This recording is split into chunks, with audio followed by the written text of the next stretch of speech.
Geraldine Clark, and I'm a senior statistician at the Health Foundation, and I'm going to talk to you today about using R at the Improvement Analytics Unit to evaluate the impact of healthcare interventions. So first of all, I'll just tell you a bit about the improvement analytics and our relationship with R, and then some pointers on evaluating a healthcare intervention, and then briefly show you some examples of our work. So first of all, the Improvement Analytics Unit is an innovative partnership between the Health Foundation and NHS England, which is aiming to establish a resource that can evaluate whether local change initiatives that are implemented as part of national programmes, for example, we've done some evaluations on the new care models programmes from NHS England and how they're improving care. We aim to provide rapid feedback at the local and national level in order to establish whether a particular intervention is working as planned or whether it needs to be changed, and the idea being to inform ongoing learning and improvement. So we try to use robust statistical methods to draw causal inference, typically to answer the questions, are the outcomes different for patients who are part of an initiative compared to those who are not? And that quantitative analysis that we produce should ideally be combined with other local analysis and quantitative and other qualitative analysis in order to sort of get a whole picture of what's going on. So first of all, a bit about why we like to use R. So R supports our aim of rapid and robust analysis. Of course, as many of you know, it's flexible and extremely powerful for data manipulation, as well as for producing professional graphics. There's a wide variety of user-contributed software which enables immediate application of quite complex statistical methods, and this is one of the most attractive features for R for us, in that we can rapidly, there's often very up-to-date statistical methods that are sort of freely available in an R package. And those are actively supported with a plethora of free documentation and tutorials. Anytime I've got any question about R, I just type it in Google, and there's usually someone who's provided a very nice example of exactly what I'm looking for. Of course, it's cross-platform. We can run it on Windows, Mac, and GNU and Linux. And it also integrates well, as other people have mentioned today, with Excel, SPSS, and SAS. So just some pointers about evaluating a healthcare intervention. Of course, when evaluating a healthcare intervention, an effective evaluation, of course, begins with the formulation of a clear question. So we want to understand, what is the particular intervention, who is it targeting, and what outcomes of interest. And of course, posing such a question will be typically informed by what you and your stakeholders want to learn, as well as an understanding and appreciation of perhaps the logic model behind the intervention and how the intervention has been rolled out.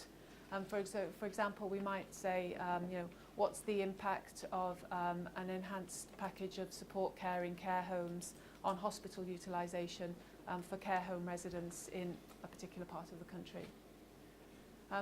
So that's fine, so we want to look at this impact, but then of course, in order to answer that question, we need to compare, we need to say, well, who are we comparing the impact to? So we need some sort of control group, ideally, so that we can make some sort of estimate of the impact of that intervention.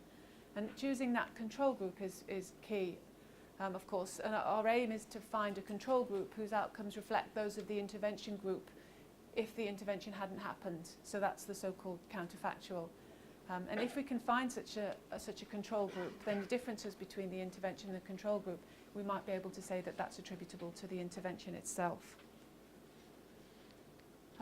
So in order to do that, at the IAU, we use statistical methods to find a control group consisting of either patients or units, which might be, for example, if the intervention was aimed at a hospital or something, who have similar characteristics to the patients or those units in the intervention group before the intervention began, or before it was received, or before the individual was referred for the intervention. And we might use a different statistical method depending on how the intervention was implemented. For example, if the intervention was implemented at the patient level, we might want to use a statistical method like genetic matching. So that would be where each intervention patient is matched with a patient from a donor pool of available controls.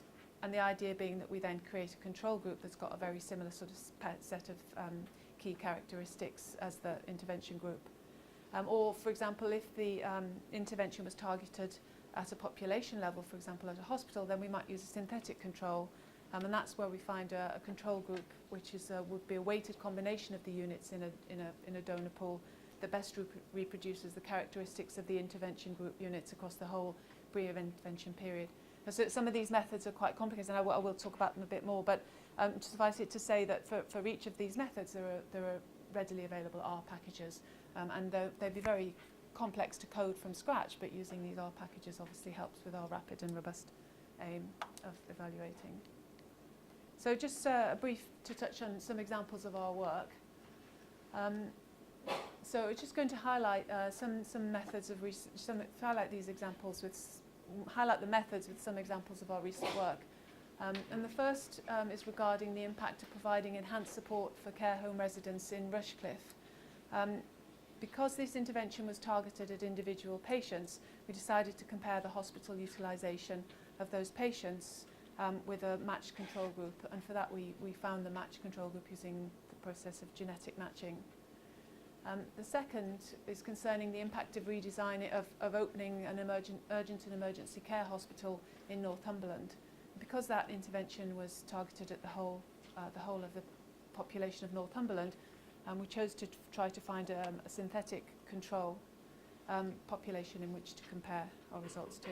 So, first of all, for the first example, which is a patient-level intervention, so Principia, which is a multi-speciality community provider vanguard, introduced an enhanced support package in 24 local care homes in April 2014. And we wanted to answer the evaluation question, what's the impact of that package of enhanced support on the hospital activity of care home residents in Principia? So to do that, we compared the hospital activity of 588 care home residents to match controls chosen from a donor pool, where the donor pool was made up of care home residents from 6 comparable CCGs from other parts of England, where those CCGs were believed not to be in receipt of any sort of similar enhanced packages of care. In order to perform the matching, we used this genetic matching, which implemented in an R package called matching. So that was quite recent. It's been recently updated on May the 4th, 2018. And again, that's a very sort of complex. To have coded that from scratch would have been quite sort of time consuming. So I should say that the aim of the matching was to the genetic matching is done so that each intervention patient is matched with a control patient, such that the overall control group is well balanced to the intervention group. So, for example, here we can show these are the percentage of Principia residents in the matched comparison groups who have particular comorbidities. And you can see that after the matching process that we've got quite good balance between the Principia group and the matched comparison. And any remaining residual differences would be adjusted for in a regression analysis in the next stage.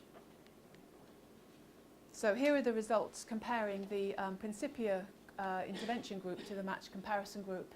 As you can see, the hospital activity of the individuals entering a care home was tracked for the 2 years before they entered the care home.